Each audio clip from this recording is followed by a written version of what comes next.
We're worrying about... Lloyd, when was the last time... That's my name. That's 4 times you said it.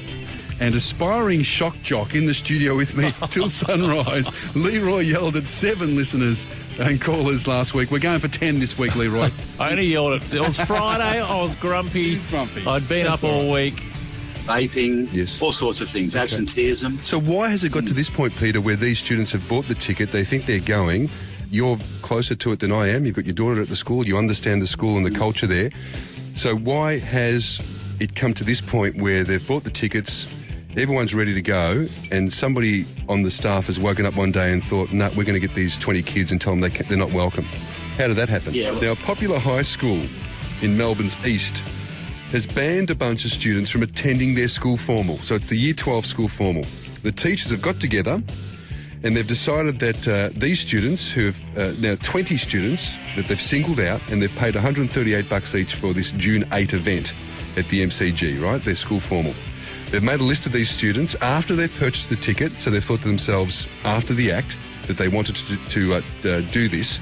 Now, in the article, these students are described as struggling students. And they were told that they're not welcome because they didn't meet uniform and attendance requirements, they didn't demonstrate a positive commitment to their studies, and did not respect their teachers or act in an inclusive manner with their peers, teachers and the community. So they've been banned or left out of the high school formal.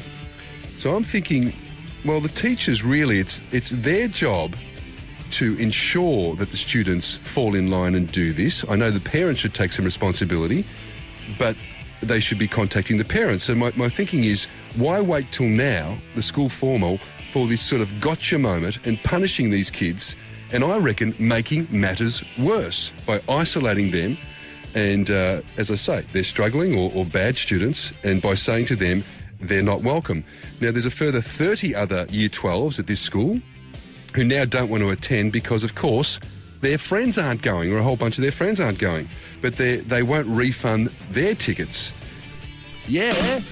And the number one thing heard at the Metallica concert when the baby was being born, some dude in the crowd saying, holy shit, I should call Luke Boner on Triple M and tell him about this. I'm going to be the caller of the week. Thank you. And what does your missus think about when we see this on the news, all this hardcore stuff about, they don't muck around in China. If they say it's a lockdown, you've got to really sort of do what they tell you to. What's her reaction to all that? Is the media overblowing it? Are they sort of a bit softer than it's portrayed to us here in Australia?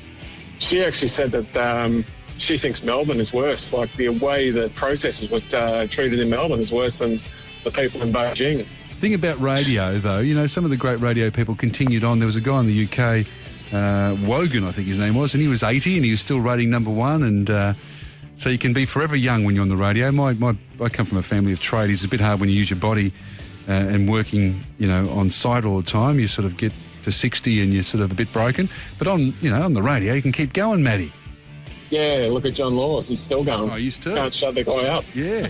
Gee, he looks like a Galapagos. A Galapagos. Hello, world. Turtle. Yes. Seductive voice of his. Good on you, Matt. Enjoy your day, mate. Thanks for your call, and all Cheers, the best to the wife. Is she up when you get home? Is she waiting for you with a cup of tea? And oh God, no! I'll be home about 4 o'clock in the morning, so she'll be snoring her head off. Yeah. All right, mate. Good stuff. Appreciate it. And the phone number is 133353. Daniel Johns, of course, the leader of Silverchair, recently tapped into a podcast called Who is Daniel Johns? And actually, he's also recently got himself in the strife again. So he falls in and out of he's got a few little issues, Daniel Johns. Wonderful podcast. I think he's got a new album as a solo artist. But I didn't understand or realise the hysteria around Silverchair. These 15-year-old boys from Newcastle absolutely blew up. And it was just so big, an international fame, and they had people camping out the front of the house. And it's damaged him in a way, Daniel Johns. He doesn't want to get Silverchair back together. And at one point, so I listened to the first 2 series of this podcast, he was talking about fame and all this stuff that happened to him, and he sort of had a little panic attack and a little sort of funny reaction to it all. So, and by all sort of accounts, a musical genius. He's a pretty clever guy when it comes to music. So anyway, Silverchair and Daniel Johns on the night shift. they couldn't have their lunch breaks together. Yeah. Or Those they actually had to be protests, from vaccinated. memory, And that's right. They were hijacked by a bunch of idiots, angry yes. idiots who, because they had a legitimate reason to protest, but yeah, you're right, I remember that. And they damaged, the Shrine of Remembrance, which is that. Yeah, and then we're shouting out stuff lest we forget. No, you cannot compare yourself to what happened to the people that, the Shrine of Remembrance was actually built for. Oh, we've got tons of stuff lined up this morning, a big show, and of course your calls on that number 133353. It's a Wednesday morning and this is the Night Shift across Australia.